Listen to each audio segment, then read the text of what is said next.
बहुत दिनों बाद महेश अपनी पत्नी और नवजात बेटी को लेकर घूमने के लिए निकला था। उसकी बेटी सिर्फ 1 साल की थी। महेश की पत्नी सुमित्रा उसे लेकर गाड़ी में बैठी हुई थी और महेश गाड़ी चला रहा था। बहुत दिनों बाद लॉन्ग ड्राइव पे जा रही है, बहुत मजा आ रही है। हाँ जी, सही कहा आपने। महेश का ध्यान उसकी बेटी पर था, लेकिन तभी उसने देखा कि उसकी गाड़ी के ठीक सामने रास्ते पर कुछ पड़ा हुआ है। महेश ने जोर से ब्रेक मारा और गाड़ी अचानक से रुक गई। तभी किसी बच्ची के रोने की आवाज आई। अरे ये क्या? उतरकर देखिए जरा। महेश गाड़ी से उतरा और देखा कि बिल्कुल उसके गाड़ी के सामने एक नवजात बच्ची पड़ी हुई है और वे जोर जोर से रो रही है। इस बच्ची को यहाँ रास्ते के बीच में कौन ऐसा छोड़कर गया? और इसके ऊपर मैं गाड़ी चला देता हूँ। भगवान ने आज इस बच्ची को बचा लिया। आप उसे गाड़ी के अंदर ले आइए। लेकिन ये किसकी बच्ची है, कहाँ से आई है? इसके बारे में तो कुछ भी नहीं जानते हैं हम। तो क्या हुआ, यहाँ रहेगी तो मर जाएगी। अपनी पत्नी के कहने पर महेश ने उस बच्ची को उठाकर गाड़ी के अंदर रख लिया। उसके पत्नी उस बच्ची को भी दूध पिलाने लगी। उसने रोना बंद कर दिया। महेश उसे लेकर घर चला आया। सुमित्रा ने उस बच्ची का नाम स्नेहा रखा और उसकी खुद की बेटी का नाम आलिया। स्नेहा आलिया की बहन बन गई। सुमित्रा, इस बच्ची को तो हम ले आए, मगर इसका खर्चा उठाना पड़ेगा। इसकी पढ़ाई, इसकी शादी, कैसे होगा सब कुछ? देखो जी, भगवान ने इस बच्ची को हमें दिया है, तो वही कुछ ना कुछ इंतजाम करेंगे। आप निश्चित रहिए। लेकिन महेश निश्चित नहीं हो पाया। उस बच्ची को घर में लाने का प्लान उसका नहीं था। वो नहीं चाहता था कि एक लावारिश बच्ची उसे पिता कहकर पुकारे, लेकिन अब वही होने वाला था। देखते ही देखते 6 साल बीत गए और स्नेहा महेश को पापा कहकर पुकारने लगी। पापा, आप मेरे लिए क्या लाओगे? कुछ भी नहीं।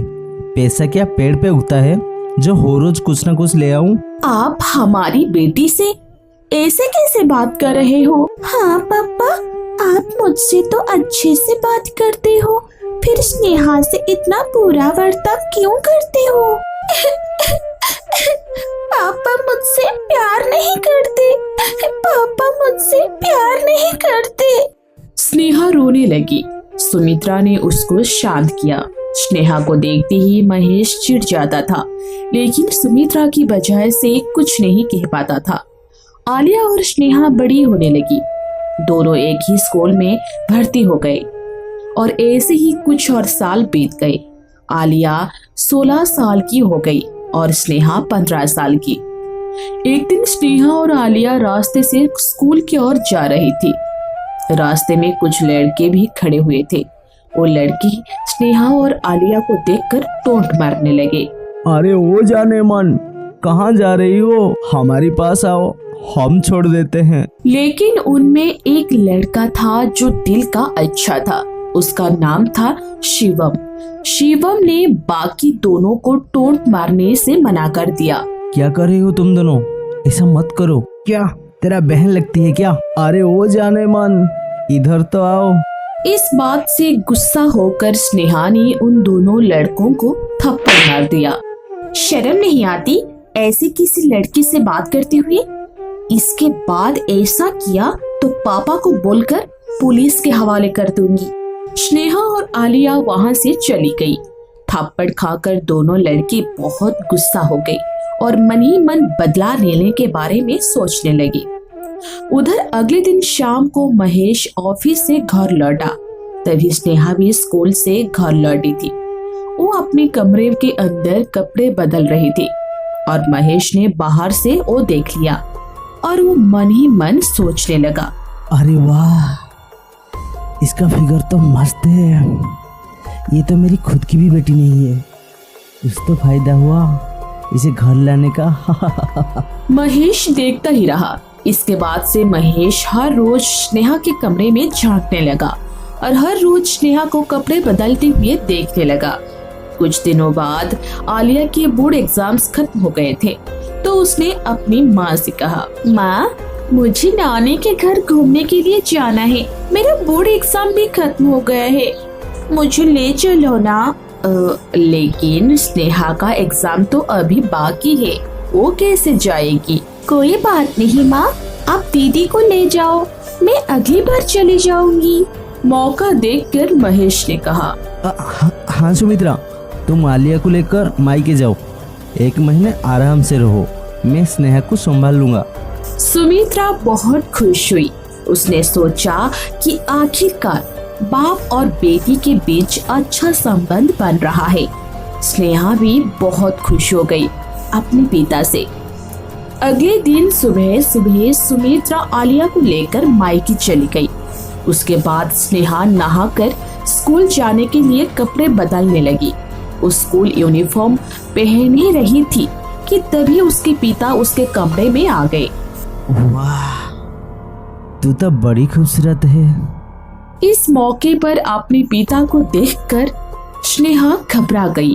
अरे पापा, आप मेरे कमरे में क्या कर रहे हैं? ए, पापा मत बोल, मैं तेरा पापा नहीं हूँ। तो फिर क्या बोलूं? बॉयफ्रेंड बोल मुझे, आज से मैं तेरा बॉयफ्रेंड हूँ। बॉयफ्रेंड? ये आप क्या बात कर रहे हैं पापा? मेरा हाथ छोड़िए पापा, मेरा हाथ छोड़िए। अरे जाने मन, पास तो आ, तुझे जन्नत दिखाऊंगा। स्नेहा जोर जोर से चिल्लाने लगी, रोने लगी, लेकिन महेश ने उसे नहीं छोड़ा। महेश ने उसके साथ बदतमीजी की और उसके बाद उसे बांध के रख दिया। 1 महीने तक मैं तेरा साथ हूँ, मजा आ जाएगा। ये आपने क्यों किया पापा, क्यों किया? 1 हफ्ते तक महेश ने स्नेहा का फायदा उठाया। एक दिन स्नेहा को उल्टी आ गई। ये देखकर महेश डर गया। अरे ये क्या हुआ, तू प्रेग्नेंट है क्या? सत्यानाश, जा भाग यहाँ से, भाग, कभी मत आना, जा भाग यहाँ से। महेश ने स्नेहा को भगा दिया। स्नेहा भी जान बचाकर भागने लगी। तभी रास्ते में उन लड़कों से मुलाकात हो गई। लड़के गुस्से में थे ही। स्नेहा को देखकर वो दोनों लड़के स्नेहा को पकड़ लिए। अब कहाँ जाएगा तू? हाँ, उस दिन हमें थप्पड़ मारा था ना, अब देख हम तेरे साथ क्या करते हैं। छोड़ो मुझे, मुझे छोड़ दो, प्लीज प्लीज मुझे छोड़ दो। तभी शिवम वहाँ आया और उन दोनों लड़कों को मारकर भगा दिया। दोनों लड़के भाग गए। स्नेहा ने रोते हुए शिवम को सब कुछ बता दिया। तुम्हारे साथ तो बहुत बुरा हुआ, तुम अपने पिता की बच्ची की माँ बनने वाली हो, ये समाज तुम्हें स्वीकार नहीं करेगी। मैं क्या करूं? इसमें मेरा कसूर ही क्या है? स्नेहा, मैं तुमसे प्यार करता हूँ, तुम मुझसे शादी कर लो तो फिर कोई भी कुछ नहीं बोल पाएगा और मैं तुम्हारा पिता को सजा दिलवाऊंगा। शिवम ने उसी वक्त स्नेहा से शादी कर ली। उधर सुमित्रा और आलिया अचानक से घर वापस आ गए। स्नेहा और शिवम भी वहां आ गए और सुमित्रा को स्नेहा ने सब कुछ बता दिया। सब कुछ सुनकर सुमित्रा ने महेश को जूते से मारा। छी, मुझे तुमसे घिन आ रही है, तुम्हें तो सजा मिलनी ही चाहिए। सुमित्रा ने महेश को पुलिस के हवाले कर दिया और उसे उम्र कैद की सजा हो गई। सुमित्रा ने स्नेहा और शिवम को अपना लिया और वे सभी एक साथ रहने लगे। स्नेहा ने एक लड़के को जन्म दिया और शिवम के साथ खुशी खुशी रहने लगी।